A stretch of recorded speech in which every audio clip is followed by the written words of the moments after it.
মৌলভীবাজারে ঈদের যে কেনাকাটা সেটা উৎসবমুখর পরিবেশে চলছে সারা মৌলভীবাজার জেলায় 7টি উপজেলায়। একদম মৌলভীবাজারের যে হাট বাজার থেকে শুরু করে শপিং মল পর্যন্ত সকাল থেকে প্রায় মধ্যরাত পর্যন্ত অত্যন্ত আনন্দ উৎসবের মধ্য দিয়ে কেনাকাটা করছেন মৌলভীবাজারের ক্রেতা সাধারণ। আপনাকে একটি বিষয় জানাতে চাই যে এটি জানেন আপনি যে মৌলভীবাজার জেলা হচ্ছে প্রবাসী অধ্যুষিত জেলা। এই জেলায় অনেক প্রবাসী এসেছেন ঈদের আনন্দ ভাগাভাগি করার জন্য এবং নির্বিঘ্নে এই কেনাকাটা করতেছেন।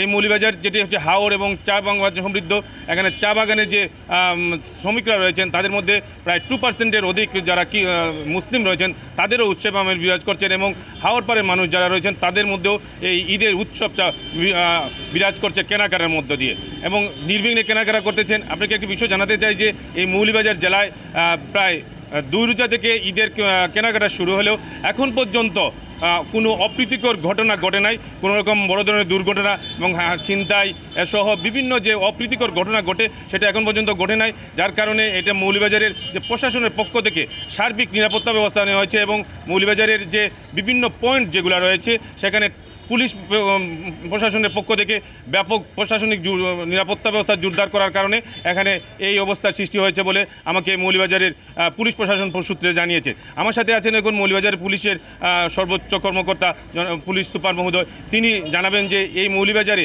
এই যে ঈদ উপলক্ষে কেনাকাটায় মার্কেটগুলা সহ সর্বস্তরে যে মানুষ ঝাঁপিয়ে পড়েছেন সেতে তিনি কী ধরনের নিরাপত্তা নিয়েছেন এবং এটা কতদিন পর্যন্ত চলবে। এবং আরেকটি বিষয় যেটি হচ্ছে পর্যটন সমৃদ্ধ জেলা, এই ঈদের পরে যে পর্যটকদের আগমন ঘটবে সেখানে কী নিরাপত্তা নিয়েছেন এ বিষয়ে তিনি আমাকে জানাচ্ছেন মাননীয় পুলিশ সুপার মহোদয়। ধন্যবাদ সবাইকে, ঈদের অগ্রিম শুভেচ্ছা। আপনারা ইতিমধ্যে দেখতে পেয়েছেন ঈদের বিশেষ করে রোজার প্রথম থেকে অদ্যাবধি এই মানুষের কেনাকাটার যে ভিড় বিভিন্ন মার্কেটে, সেটাকে নির্বিঘ্ন করার জন্য আমাদের পুলিশের পক্ষ থেকে আমরা বিভিন্ন পরিকল্পনা হাতে নিয়েছি। তারই অংশ হিসেবে আপনারা দেখছেন যে বিভিন্ন মার্কেটে বিশেষ করে আমাদের সিভিল পোশাকে অনেক জায়গায় আমাদের লোকজন ডিপ্লয়মেন্ট করা রয়েছে। এজন্য অদ্যাবধি এখন পর্যন্ত কোনো একটা সিঙ্গেল কোনো ইনসিডেন্ট কিন্তু এখনও ঘটেনি। এটা খুব নির্বিঘ্নে মানুষের ভিতরে একটা আশ্বাস এবং আশ্বস্তের একটা জায়গা তৈরি করতে পেরেছি এবং এর জন্য মধ্যরাত পর্যন্ত মানুষ কিন্তু নির্বিঘ্নে মৌলভীবাজার শহরে কেনাকাটা করতেছে।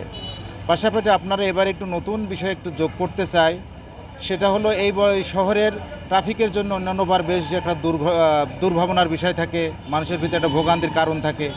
এবছরে কিন্তু ভোগান্তির কোনো কারণ নেই, কারণ ট্রাফিক ব্যবস্থা এমনভাবে এখানে সাজানো হয়েছে মানুষ যেন যে কোনো রাস্তায় যে কোনো সময় যেতে পারে। কোনো 1 ওয়ে বা 2 ওয়ে ওই রকম কোনো সিস্টেম না, মানুষের মতো যেভাবে চলাচল সেভাবে করা হয়েছে। আপনি যেমনটি শুনছিলেন যে এই মৌলভীবাজারের এই ঈদ কেনাকাটা নিয়ে বিস্তারিত জানাচ্ছিলেন পুলিশ সুপার মহোদয় এবং মৌলভীবাজারে যেটি ব্যাপারে হচ্ছে যে ঈদের তরুণীদের যে বিশেষ আকর্ষণ যেটি হচ্ছে বিদেশি যে পোশাক, যেটি বাহারি নামে যে পোশাক, সেই পোশাকের দিকে আকৃষ্ট হচ্ছেন। আমি কথা বলেছিলাম বিভিন্ন বিক্রেতার সাথে, তারা বলছেন যে এখানে যে দামের কোনো বিষয়টা করা হচ্ছে না, অর্থাৎ 1200 টাকা থেকে শুরু করে 20,000 টাকা পর্যন্ত পোশাক এখানে বিক্রি হচ্ছে, যেটা তরুণীরা এখানে লুভে নিচ্ছেন এবং তরুণরা পাঞ্জাবির দিকে অনেকটাই আকৃষ্ট হচ্ছেন। অর্থাৎ মৌলভীবাজারে উৎসবমুখর পরিবেশে ঈদের কেনাকাটা চলছে এবং এটা ঈদের চাঁদ রাত পর্যন্ত এই কেনাকাটা চলবে বলে বিক্রেতা আমাকে জানিয়েছেন। এই ছিল মৌলভীবাজারের ঈদ কেনাকাটা নিয়ে সর্বশেষ।